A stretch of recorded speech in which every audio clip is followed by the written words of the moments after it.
बिस्मिल्लाहिर्रहमानिर्रहीम। अस्सलाम वालेकुम नाजरीन, मैं हूं फ़याज़ महमूद और आप देख रहे हैं फ़याज़ महमूद यूट्यूब चैनल।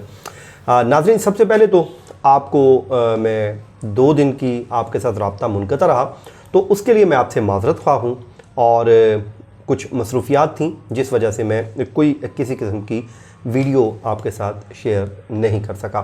तो यही वजह थी, मसरूफ़ियात की वजह से ये रब्ता मुनक़ता रहा। आप लोगों ने मैसेजेस किए, आप लोगों ने जो पूछा, तो उसके लिए मैं आपका शुक्रगुज़ार हूँ कि आप लोग इतनी मोहब्बत करते हैं, आप मेरी वीडियो का इंतज़ार करते हैं। तो अल्लाह ताला आपको जज़ाए खैर दे। अच्छा, अब आएँ जी आज के हमारे टॉपिक की तरफ। नाज़रीन, ज़ाहिर जाफ़र की जो कोर्ट रूम में स्टेटमेंट रिकॉर्ड हुई है वो अब सामने आ गई है। इनफैक्ट उनकी नहीं बल्कि जो 12 मुल्ज़मान हैं, सब ने जो बयान जज अता रुबानी है, एडिशनल एंड सेशन जज, उनकी अदालत में रिकॉर्ड करवाया है, अब वो मैं आपके साथ शेयर कर देता हूँ। और उसके बाद जो ज़ाहिर जाफ़र ने एक चालाकी खेलने की कोशिश की या उसने जो काम करने की कोशिश की, उस पे भी जज साहब ने जुमला लिख के बड़ी हद तक उस मामले को क्लियर कर दिया है। और फ़ोन का बड़ा मामला खुला हुआ था कि जो मोबाइल फ़ोन है नूर मुक़द्दम का और ज़ाहिर जाफ़र का, आपको पता है ज़ाहिर जाफ़र के मोबाइल फ़ोन की स्क्रीन टूट गई थी और नूर मुक़द्दम का मोबाइल खुल नहीं रहा था। इस पे भी अब मामला जो है वो आप समझिए कि ख़त्म हो गया है। अब ये खुल जाए ठीक, ना खुले तो कोई मसला नहीं है। सज़ा की अगर होनी है तो उसकी राह में कम से कम ये मोबाइल फ़ोन वाला मामला जो है वो रुकावट नहीं बनेगा। वो क्यों नहीं बनेगा, इस वीडियो में मैं आपके साथ शेयर कर देता हूँ। अच्छा नाज़रीन, ये 23 सितंबर 2021 की जो समाअत हुई, लास्ट हेयरिंग, उसका ये हुक्मनामा है। ये जो तहरीरी ऑर्डर जारी किया गया है एडिशनल एंड सेशन जज अता रुबानी की अदालत से।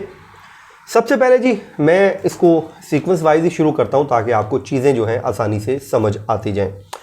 अच्छा, अदालत लिखती है कि जी सबसे पहले तो उन्होंने जो टॉप पे ये लिखा है कि मुल्ज़िम ज़ाहिर जाफ़र, अब आप सीक्वेंस देखिएगा जो उन्होंने सीक्वेंस बनाया है मुल्ज़िमान की फहरिस्त का। मुल्ज़िम ज़ाहिर जाफ़र, उसके बाद उसके जो वालिद हैं ज़ाकिर जाफ़र, फिर वालिदा असमत ज़ाकिर, फिर चौकीदार मोहम्मद इफ्तिखार, फिर खानसामा जमील अहमद और उसके बाद माली जान मोहम्मद। ये सीक्वेंस बनाया है अदालत ने कि ये गिरफ़्तार थे और इनको अदालत में पेश किया गया। उसके बाद अगले आ जाएं जी जो थेरापी वर्क्स के मुल्ज़मान हैं जो बेल पे हैं, उनका क्या सीक्वेंस बनाया है और ये क्यों सीक्वेंस बनाया है ये मैं आपको आगे चल के बताता हूँ। सबसे पहले जी थेरापी वर्क्स के ऑनर जो हैं ताहिर ज़हूर, देन दलीप कुमार वही हैं जो ज़ख्मी अमजद महमूद को हॉस्पिटल ले गए और वहाँ पे जाके जो रोड ट्रैफिक एक्सीडेंट का लिखा गया, ये वही हैं दलीप कुमार। उसके बाद समर अब्बास, फिर अब्दुल हक और वामिक रियाज जो थे उस दिन उस टीम को लीड कर रहे थे, ये वो खुद कह चुके हैं। उसके बाद अमजद महमूद जो ज़ख्मी हुए, ये सीक्वेंस बनाया गया है और अदालत ने लिखा कि ये बेल पे थे, ये सब के सब अदालत में पेश हुए। उसके बाद अदालत ने लिखा कि जी राजा रिजवान अब्बासी साहब और शहजाद कुरैशी ये मुल्ज़मान के वकील हैं, वो जो पेश हुए। और उसके अलावा हसन रशीद ये मुद्दई मुकदमा शौकत मुकद्दम साहब की तरफ से पेश हुए। ज़ाहिर है ये उनके एसोसिएट होंगे और जो शाखावर एडवोकेट साहब हैं उनके। और उसके अलावा राजा नवीद ये सरकारी वकील हैं, वो भी अदालत में पेश हुए। इसमें एक और डेवलपमेंट सामने ये आई इस ऑर्डर को पढ़ने के बाद कि अकरम कुरैशी एडवोकेट साहब हैं, उन्होंने ताहिर ज़हूर की तरफ से वकालतनामा जमा करवा दिया है, अटॉर्नी जमा करवा दिया। आप ये कह लीजिए कि ताहिर ज़हूर ने अकरम कुरैशी साहब की खिदमात हासिल कर ली हैं इस मुकदमे में। उसके बाद जी अदालत लिखती है नंबर 3 पे कि चालान की जो कॉपियां हैं, नकूल हैं, वो तमाम तर मुल्ज़मान को पेश कर दी गई हैं, उनको रिसीव करवाई गई हैं। अदालत फिर आगे चल के जी इनकी स्टेटमेंट लिखती है और वो भी उसी सीक्वेंस के साथ। सबसे पहले ज़ाहिर जाफ़र की स्टेटमेंट लिखी गई है, बड़ी शॉर्ट सी लिखी गई है। उस पर वो लिखते हैं जी मुल्ज़िम कि मेरी उम्र 28 या 29 साल है, 28-29 साल की उम्र उसकी लिखी हुई है उस पर। तो ज़ाहिर है उसकी जो भी उन्होंने लिखा वो मैं आपके साथ शेयर कर रहा हूँ। फिर वो लिखता है जी कोर्ट में, कहता है कि जी मैंने अदालत से इस मुकदमे के चालान की कॉपियां वसूल कर ली हैं। ये एक लाइन की उसने स्टेटमेंट दी है कि मैंने वसूल कर ली हैं। इस के सामने वाला जो कॉलम है उस ऑर्डर का, जो ऑर्डर मेरे पास इस वक्त हाथ में मौजूद है, उस पे उसने अंगूठा और दस्तखत जो हैं उसका कोई निशान मौजूद नहीं है। लेकिन इस मामले को कैसे जाके आगे एड्रेस किया है वो मैं आप बताता हूँ। पहले थोड़ा सा दूसरे मुल्ज़मान का बता दूँ। फिर जी जाकिर जाफ़र की स्टेटमेंट लिखी है, उसकी जो उम्र लिखी है 58 और 59 के दरमियान लिखी है। और फिर असमत जाकर, उनकी भी यही स्टेटमेंट है, 54 ईयर्स ओल्ड है। और जो मोहम्मद इफ्तिखार है उसका ताल्लुक कश्मीर से है। और इसी तरह उसने उर्दू में दस्तखत किए हैं इफ्तिखार ने। बाकी तो ज़ाहिर है ख़वातीन जो खातून है और दीगर जो लोग हैं उन्होंने इंग्लिश में दस्तखत की अपने अंगूठों के ऊपर। और यही लिखा है जी हमने जो कॉपियाँ दी गई इस अदालत से वो हमने वसूल कर ली हैं।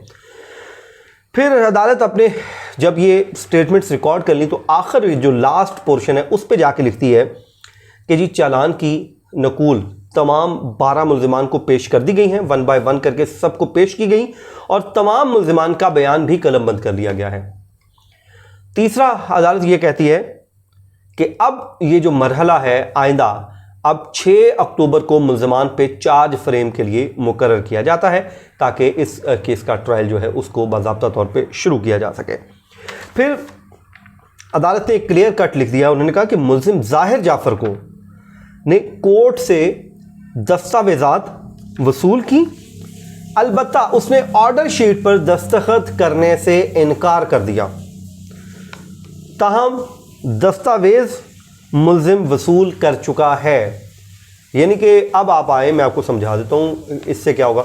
देखें, मुल्ज़िम ने दस्तखत नहीं किए लेकिन कोर्ट ने अपने ऑर्डर में जब ये लिख दिया कि उसने कॉपियाँ ना सिर्फ ली बल्कि उसने अपना बयान भी कलमबंद करवाया, अलबत्ता उसने दस्तखत करने से रिसीविंग के ऊपर इनकार किया है। लेकिन मैं बतौर अदालत हम आपको बता रहे हैं कि उसने मेरे से वसूल कर ली है। अब इसका फ़ायदा ये होगा कि अगले किसी भी फोरम पे जब ये मामला जाएगा तो कम से कम जो वेटेज होगा वो जज साहब की या अदालत की बात को दिया जाता है, क्योंकि सच जो है वो अदालत बोल रही होती है तो अदालत की बात को ही जाएगा। तो इसलिए अदालत की ही बात सुनी जाएगी कि अदालत ने दिया था लेकिन उसने इनकार किया। अब ज़ाहिर है वो ज़बरदस्ती तो कर नहीं सकता, जज उठ के ये तो नहीं कर सकता कि नहीं हाथ पकड़ो और साइन करो। उसने उसको ऑन रिकॉर्ड ले आए जज साहब। तो ये जो मामला है उन्होंने इसको बिल्कुल, तो आप ये कह लीजिए कि ज़ाहिर जाफ़र ने चालाकी खेलने की कोशिश की तो जज साहब ने उसको डिफ्यूज़ कर दिया ये अपने ऑर्डर के ज़रिए। अब वो मामला ये सेटल हो गया है, अब चार्ज फ्रेम होगा ही होगा।